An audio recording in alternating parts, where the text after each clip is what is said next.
My name is Tyler Merchant, and me and my wife Brittany have been coming to Two Rivers for about 6 years now, and we have been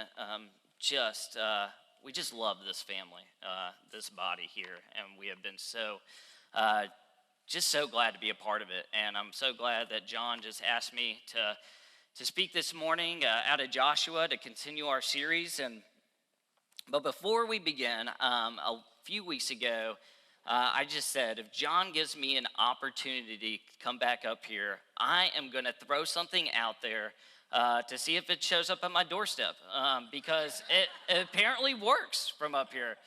John threw out that he loves salsa, and it showed up at the church office. And Tim said he loves guacamole, and it showed up at his doorstep. You know what? I love both of those. But what I personally really love is all-inclusive resorts, okay? So I'm throwing it out there. I'm testing you guys one more time just to see. And what really just happened there is I think I just completely killed this joke. So I trust that at least one of you is going to be taking me to Punta Cana here soon. So if you think about life, we trust people all the time. We put our life in people's hands. We put our money in people's hands. We put our children in people's hands.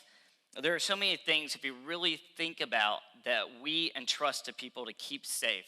Keep ourselves safe, keep our children safe, keep our resources safe, and so many more beyond that. I want to take a look at a few pictures, maybe starting with a pilot. Here's somebody that we put a lot of trust in, right? I can't imagine getting onto a Boeing 747 knowing that my pilot has maybe just done a few little hours on a small aircraft before he got onto this plane to take me off.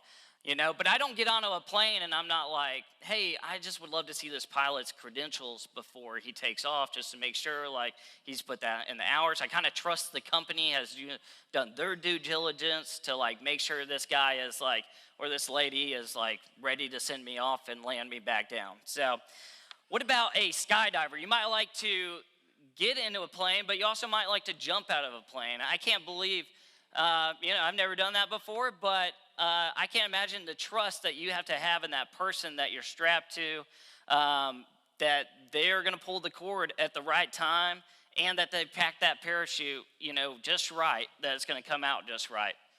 How about a doctor? We put our trust in physicians all the time.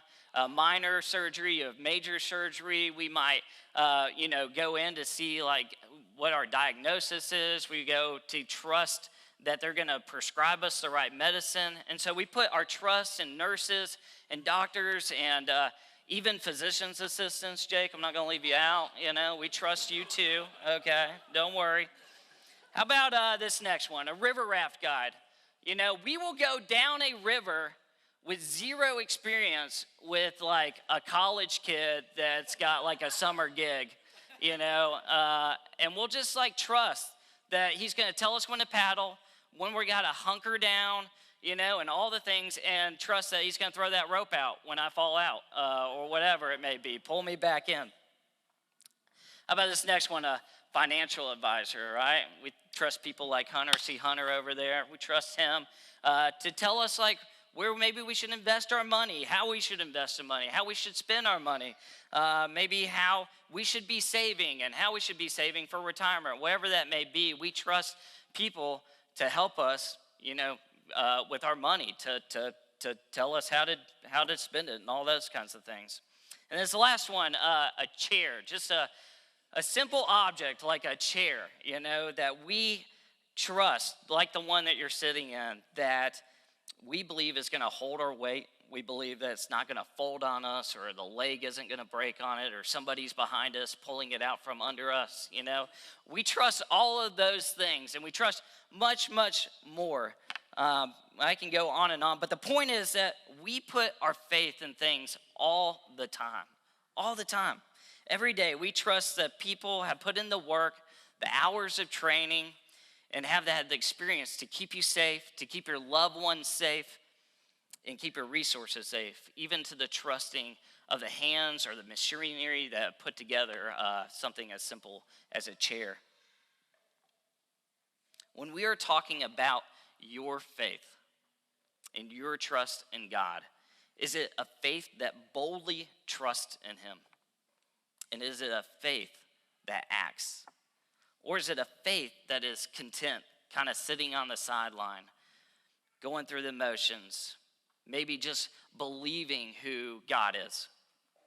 Maybe knowing here and there things about him, but not really doing anything about it. Do you have a faith that acts?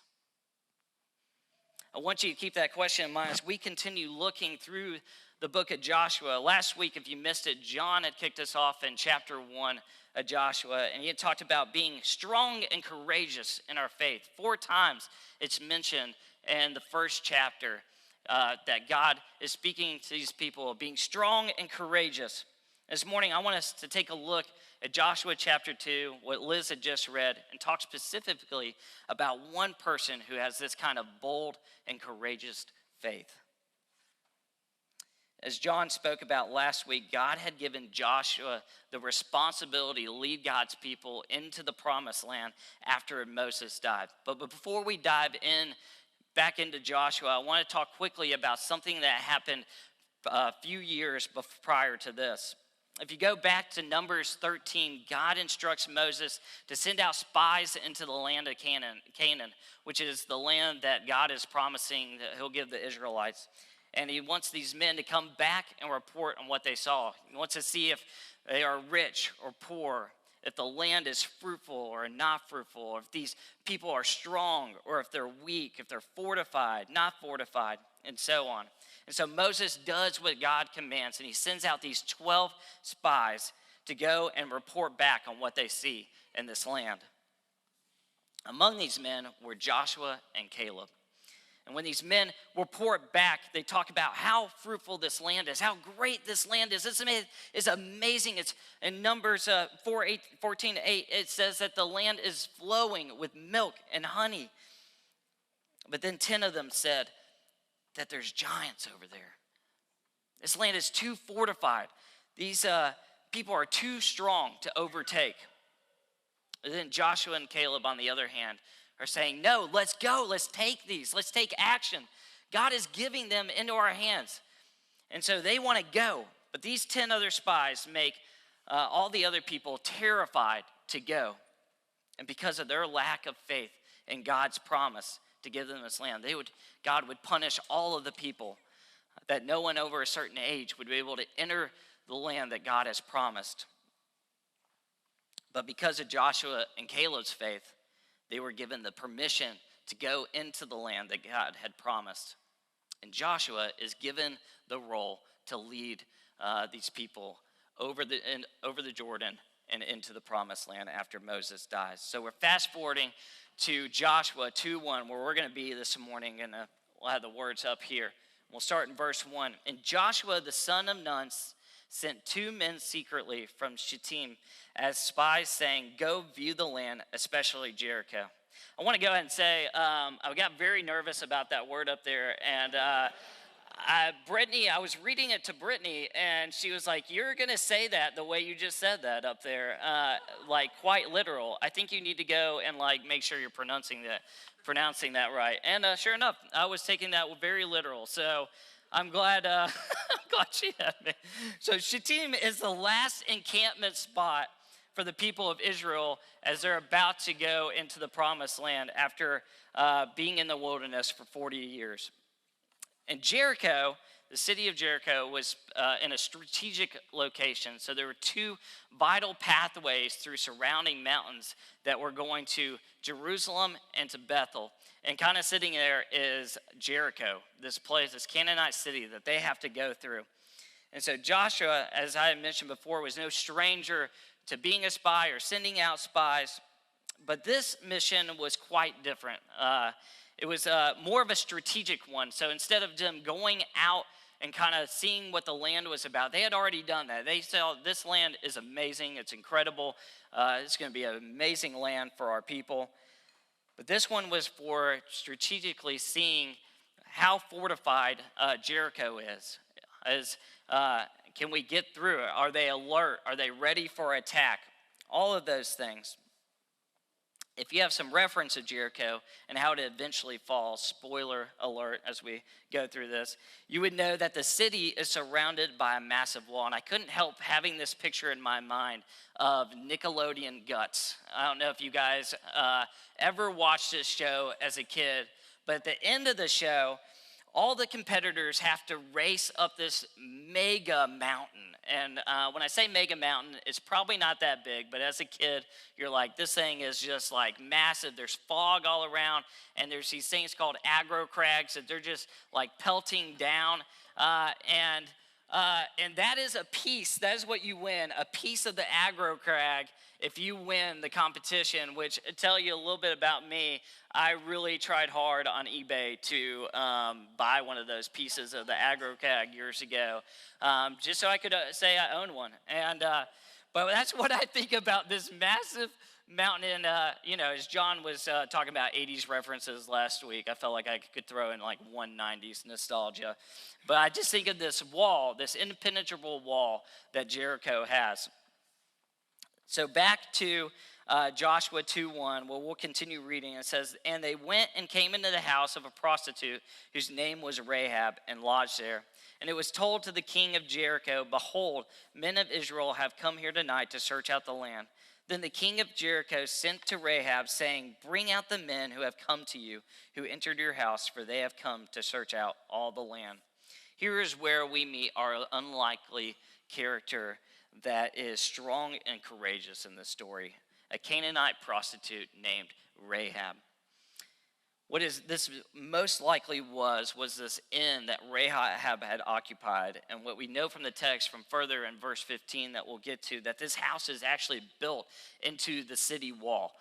And so it makes sense that as these two spies are coming into the city, that they're trying to probably stay very obscure and unseen. And so they're staying, kind of towards the wall. And eventually they have to find a place to stay for the night. And they go upon this inn. And in verse 2, the king of Jericho finds out that these Israelites have come to search the land. And you probably expected this at some point. These Israelites are just across the Jordan River. And at this point, there's estimated to be probably about 2 million people that are across. So this is no small amount of people that we're talking about. And so he probably expected them, at some point to come across and want to take the city. As a Canaan, the easy thing for Rahab to do at this point is to turn these men in over to the king. As a Canaanite, as a prostitute, as a low status woman of this city of Jericho, the one real safe play for Rahab is to release these men into the hands of the king. There's even a possibility that I could see that Rahab may get a reward out of turning these men in. But instead, she decides to put her faith into action. And so we'll continue at verse 4. "But the women had taken the 2 men and hid them. And she said, True, the men came to me, but I did not know where they came from. And when the gate was about to be closed at dark, the men went out. I do not know where the men went. Pursue them quickly, for you will overtake them. But she had brought them up to the roof and hid them with the stalks of flax that she had laid in order on the roof. So the men pursued after them on the way to the Jordan as far as the fords, and the gate was shut as soon as the pursuers had gone out." Rahab chooses to protect these men over the dangers that this situation has presented itself if she was caught hiding them. And no doubt she would have been, at the very least, probably in prison. But even more than that, she was probably putting her life on the line. As her status as a prostitute and probably not a highly regarded person, she would probably have been put to death in this. But why did she do this? Why did she go through all this trouble to protect them? Unless she possibly feared something much bigger than a king. Let's look at verse 8. "Before the men lay down, she came up to them on the roof and said to them, I know that the Lord has given you the land, and the fear of you has fallen upon us, and that all the inhabitants of the land melt away before you. For we have learned how the Lord dried up the water of the Red Sea before you when you came out of Egypt, and what you did to the two kings of Amorites who were beyond the Jordan, to Sihon and Og, whom you devoted to destruction. And soon as we heard it, our hearts melted, and there was no spirit left in any man because of you. For the Lord your God, he is God of the heavens above and the earth beneath. This is why Rahab could not turn these men in. She feared this God, not the God of the sun, not the God of the rain, not the God of the plants, not whatever god or gods that the Canaanites worshipped. She feared the God. I am the God of the heavens and the earth. She had heard all the stories, and no doubt everyone at Jericho had heard all these remarkable stories coming from over there. And she feared that the God that had delivered the Israelites out of the bondage of Egypt, the God who could part the waters of the Red Sea, and the God that destroys kings. This is why the king of Jericho was desperate to find these men. But instead of a fear that resulted in wanting to destroy and kill these people, Rahab's fear had led her to want to belong to this God. To have faith that this God was much bigger than her, the people of Jericho, and the gods that they worship. She put her faith in this God that she had heard about, the God that she had kind of known a little bit about, and she put her faith into action. Has your faith been put into action? Has it changed you? Has it stirred you? We can have all the head knowledge up here about who God is, but not have it in here, in your heart. Do you have a faith that is dead or dormant, or a faith that is alive and working? We looked at those pictures earlier of people that we put our trust in. Let's go back to a couple of those people. The pilot. What if the pilot had only read books about flying? Maybe he had kind of, read about how you land a plane, how you take off in a plane, but never really truly experienced like being on a plane or taking off or landing or what all the controls that need. I've never flown a plane before, but I assume it's, there's some tough parts about it.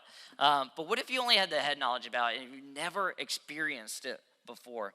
Would they really know how to fly a plane?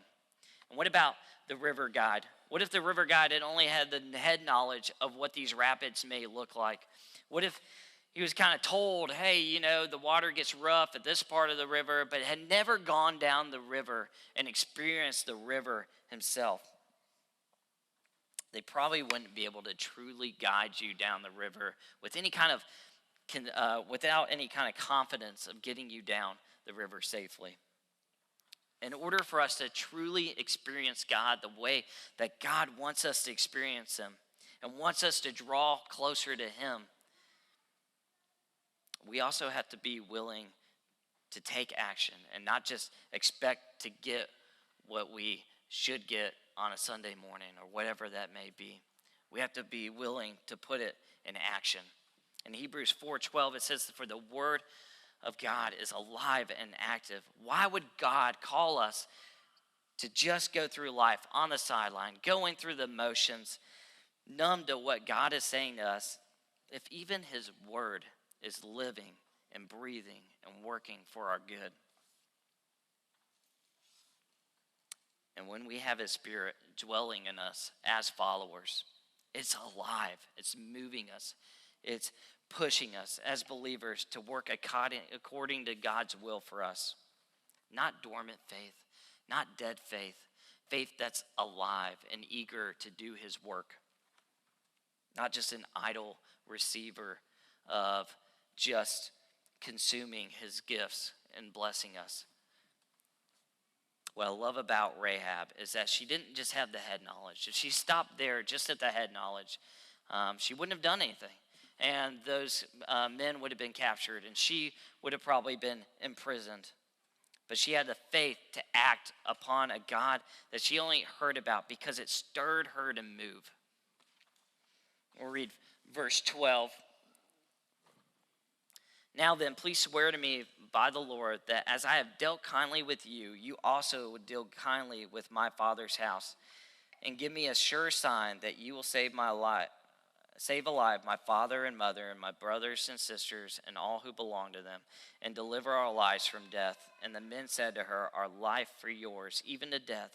If you do not tell us this, if you do not tell this business of ours, then when the Lord gives us the land, we will deal kindly and faithfully with you. Not only has Rahab acted upon her faith, she's also boldly asked to get her family saved.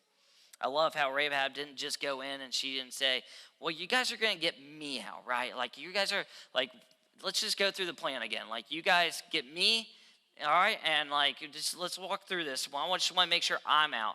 Now, she put her family first. She thought outside of herself.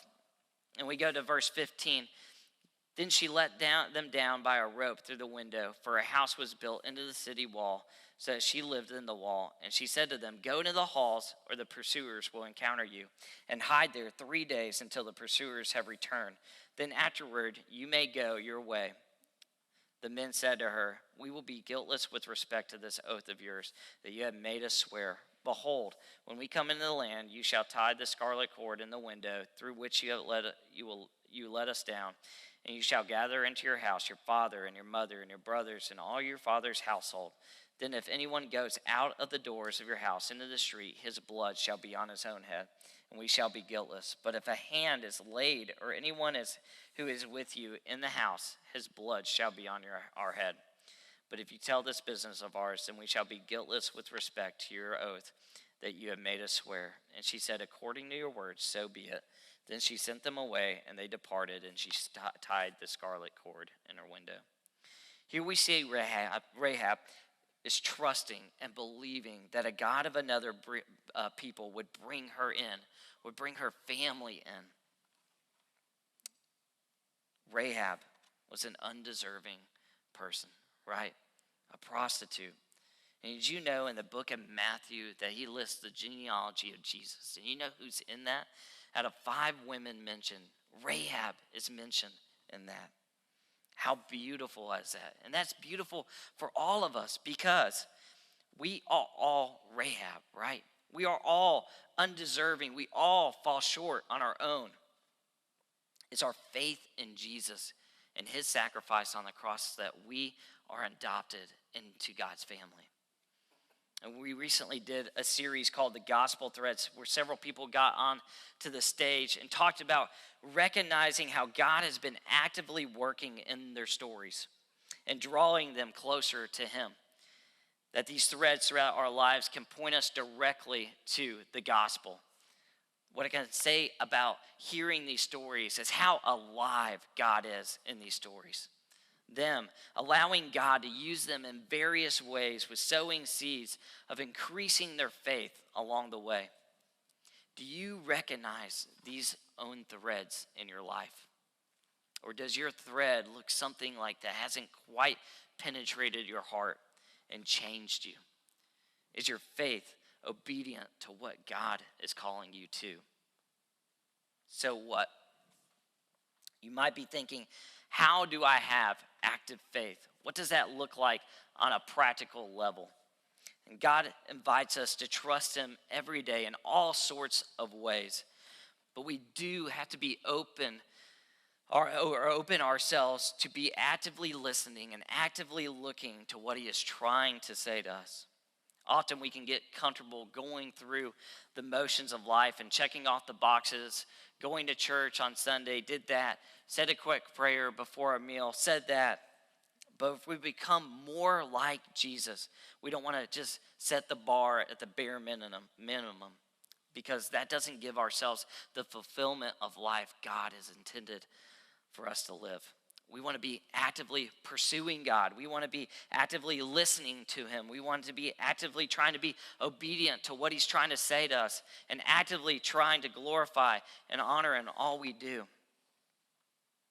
Can I tell you something about me before I get into some of these practical ways? I'm an Enneagram 9. And if you don't know what that means, that is okay.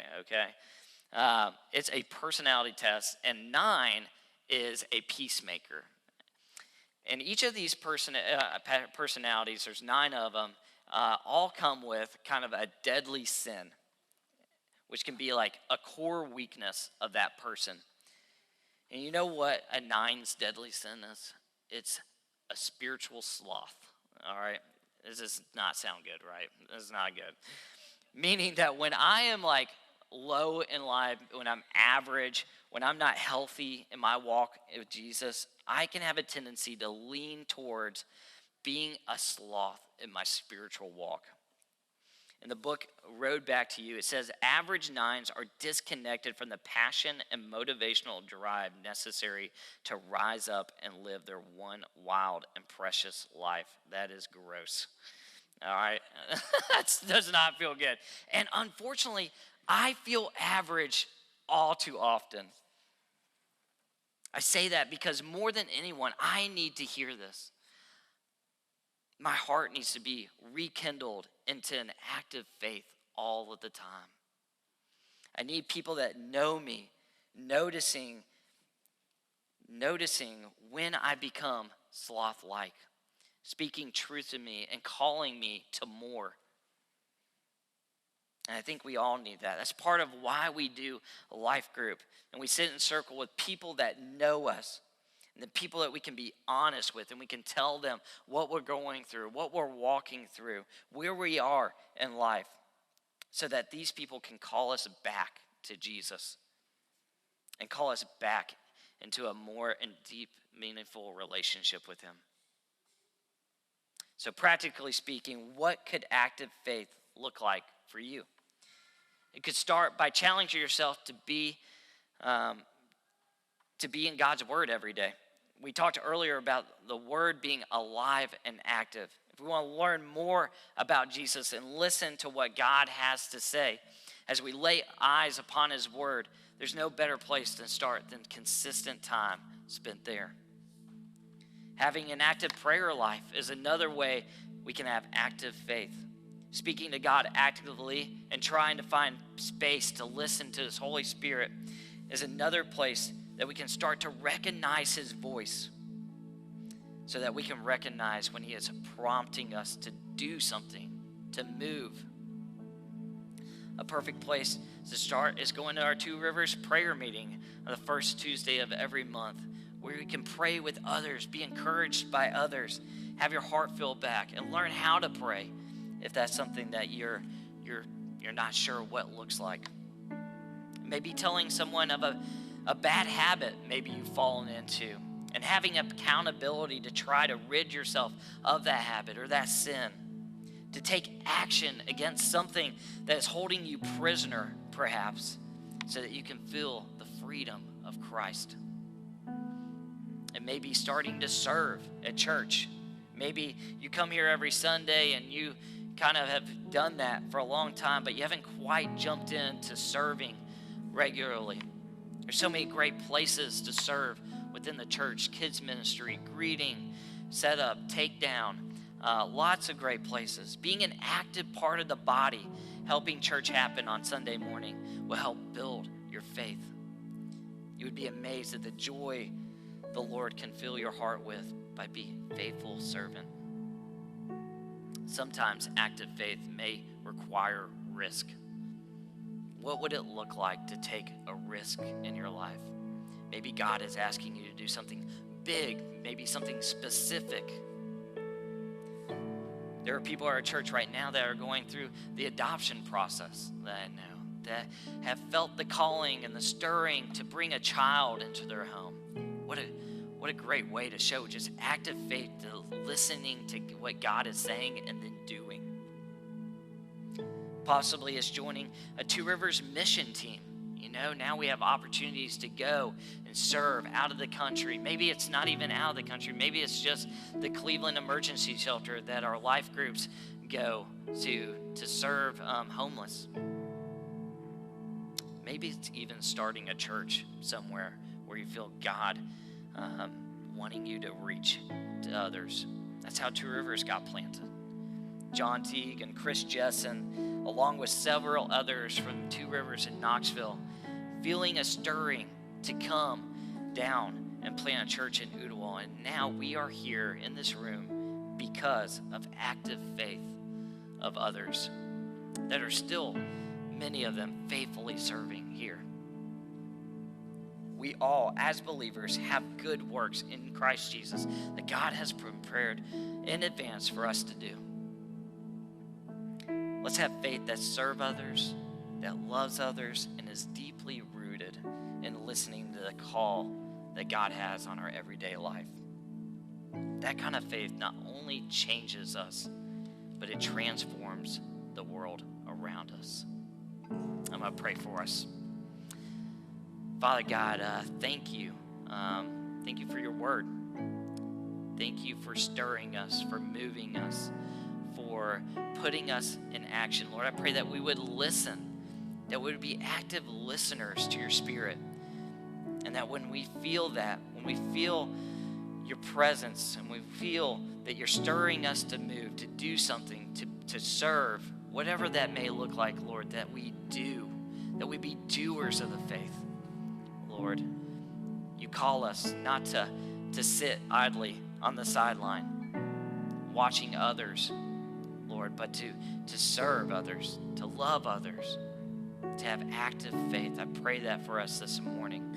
I pray that we walk out of here being encouraged, being stirred, wanting to have an active faith that is wanting to get the fulfillment of what you call us to, so we can have joy in that, and that we can do your good works that you've called us to do, Lord.